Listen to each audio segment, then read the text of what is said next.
Welcome to today's edition of the Author's Corner, brought to you by KNEO 91.7 FM The Word. I'm Roberta Foster. Today, I welcome Lindsey Medenwaldt to Author's Corner, and she has written a very timely book. It's called Bridge-Building Apologetics, How to Get Along Even When We Disagree. It's published by Harvest House Publishers, and she'll tell you more about how to find the book at the end of the program. Here's a little bit about Lindsey. She is the Director of Ministry Operations at Mama Bear Apologetics and serves as a consulting editor for the Christian Research Journal.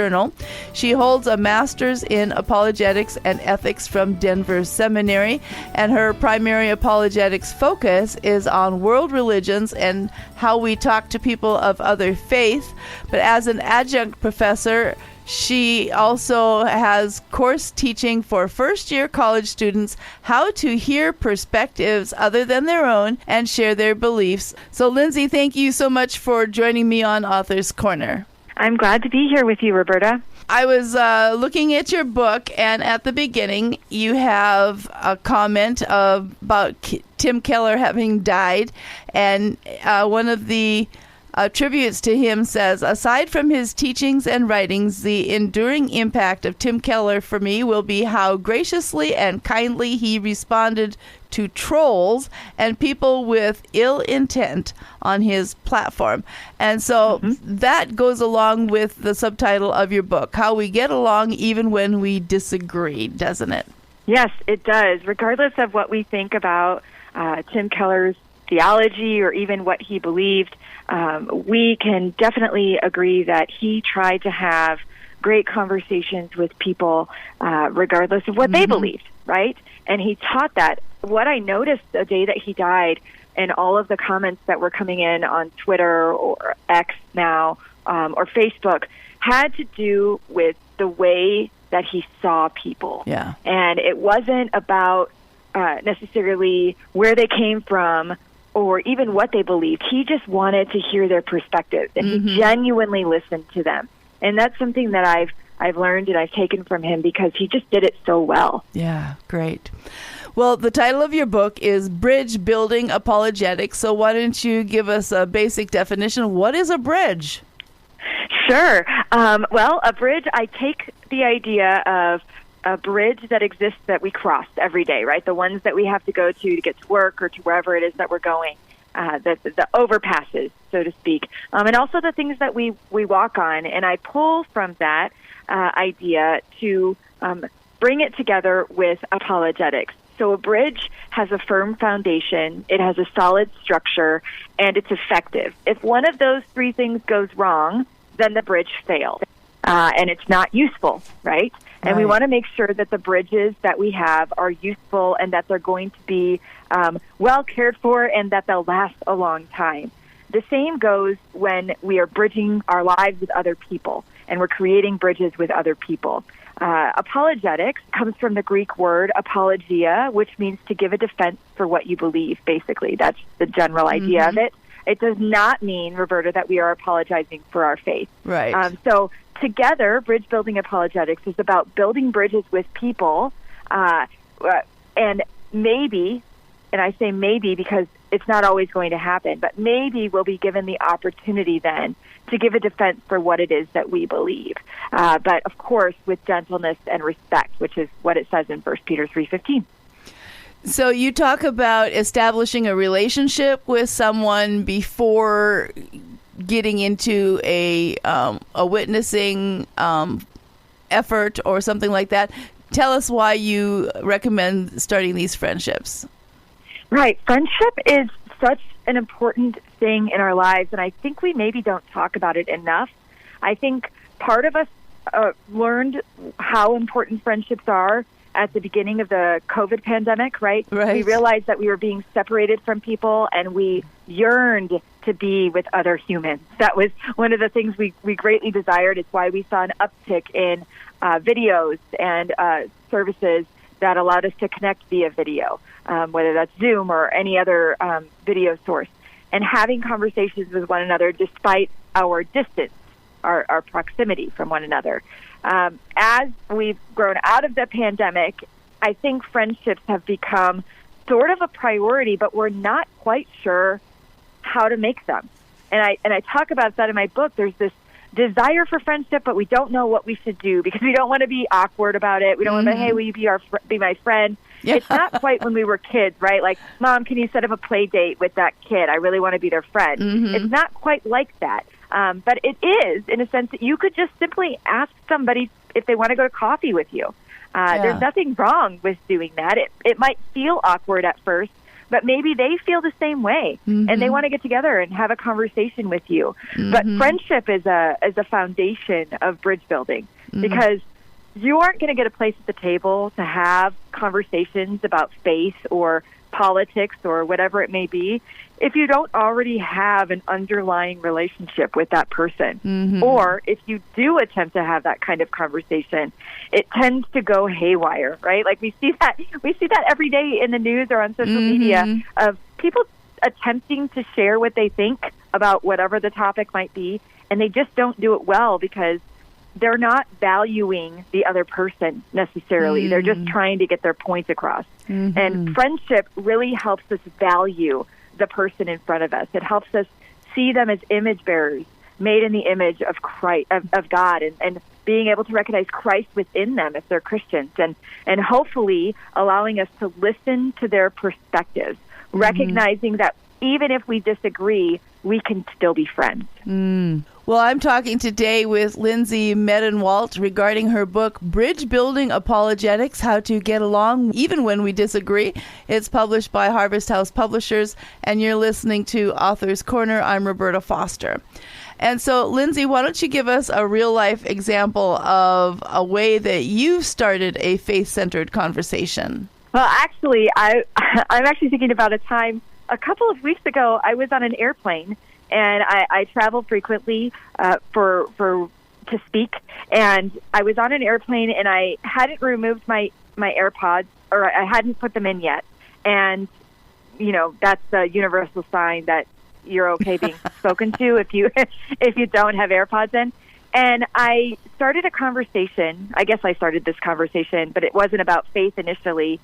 The woman next to me was a little bit frantic because the airline had required her to check her bag. And so we started talking a little bit about what that meant for her. She was on her way to Europe, and what was she going to do without this carry-on now that she has to be on a plane for 8 hours. And that led into a discussion of faith. And I'm not even entirely sure how we got there. She started sharing her perspective about humanity and how she had dabbled in a variety of worldviews and world religions. And I was just fascinated by her story. She is a doctor. She's a medical doctor, and she was traveling to be with some friends, and she was telling me about some of the things that have shifted through her life experiences and the way that she approaches spirituality is what she called it, and God in the universe. So those are some key words that make my ears tickle a little, right? Yes. But I was able to ask her questions about things that were interesting that she would say. I would just, ask one more question, and there you go. She would speak for another 10 minutes. And before I knew it, we were landing. Yes. and our conversation ended. But I actually looked her up on the internet, and I very rarely do this, and sent her an email. I found her and sent her an email, and I've connected with her outside of the airplane now. And I plan to continue having a bit of a relationship and a conversation with her about her different perspectives. Now, did I lead her to Christ that day? No. But she asked me a really interesting question, Roberta. She said, if you could tell me about a couple of interactions of Jesus, which ones would you share with me? She asked you that question? She asked me that question. And I said, oh, wow, okay. That's a lot of interactions that we know about that Jesus has had. So I went immediately to Zacchaeus and how Jesus saw him, even when the rest of the community didn't want to see Zacchaeus because he was a chief tax collector and had a very bad reputation of stealing money from people. And yet Jesus knew him by name, right, and called him down from the tree and shared a meal with him. And that led to a conversation about knowing our neighbors and what if they're different than we are, right? What if maybe they're looked down on by our community, and how Jesus reacted to him versus the crowd. And that was just a really lovely conversation. Well, that was definitely a handing it to you situation, wasn't it? It doesn't always happen that way. It's not that I try to avoid conversations. It's just we don't always get into the religion conversation. And then they find out inevitably it's like, well, what do you do? And it becomes more apparent, what I do for a living and a book that I've written. And if it's appropriate, we talk about that. But for the most part, they hardly ever get to that point because I'm just asking so many questions and trying to get to know them. And this one really did work out the way that, I describe in the book, which I've had other experiences like this, but I hadn't seen it recently, as in the last 6 months or so. Yeah. So it's really nice to spend some time with her and get to know her and then share some things about Jesus, right? Amen. That's important too. Well, one of the situations that people face is when they bring up their faith is they're made fun of. And so how do you share with people through your book how to handle that type of a situation? Yeah, that's one of the reasons why people choose not to enter these conversations frequently, because they are afraid that there's two fears that I've heard of. They're afraid that somebody's going to make fun of them, or they're afraid they're going to get something wrong. I want to ease the second fear first. Getting something wrong. You can say, I don't know. If you don't know an answer to a question that somebody asked you, you could say, I don't know, but I'd be happy to find out. Can I get back with you about that answer? So I want to give you freedom. Whoever's listening, you have freedom to say you don't know. It is okay to not know the answers to every question somebody could ask you about Christianity or faith, right? The second one, the first one, being afraid that somebody will make fun of us. Unfortunately, we see this even in media, right? If you watch movies or you watch television, often the characters who are Christians are the weird ones or the butt of the joke, right? Somebody that the characters want to make fun of because of their faith. In reality, I have seen this play out. I have seen people I have experienced it myself. I have gotten made fun of because of my faith. The reality is that Jesus and the disciples did too. So this isn't new. This isn't something that the first century church didn't experience. We read about it in Scripture, right?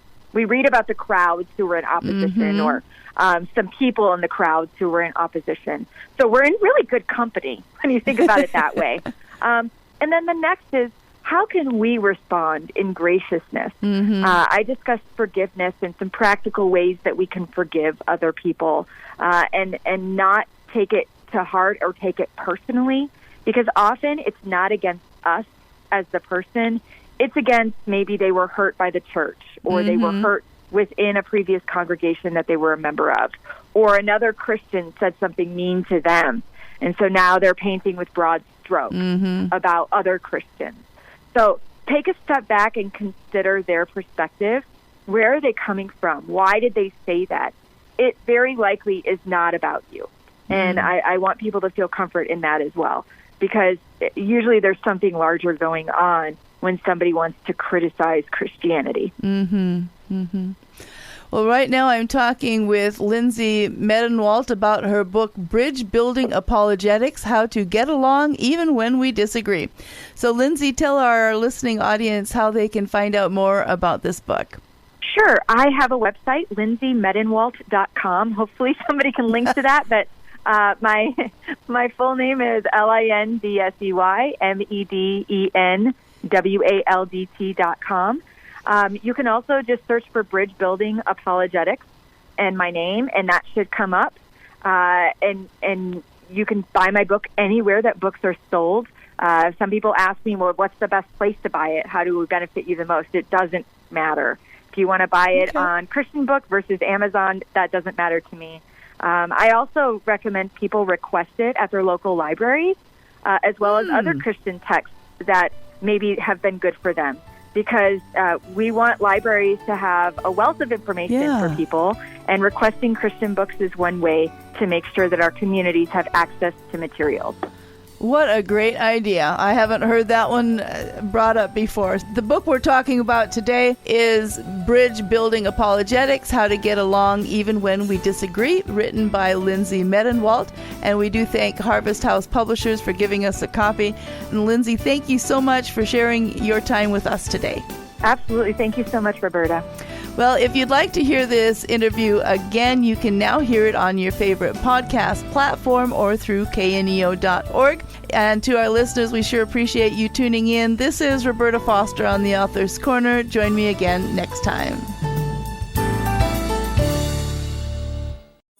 Hi, I'm Sue Taylor, and I host the Faith to Live By podcast, available from the Sky High Podcast Network.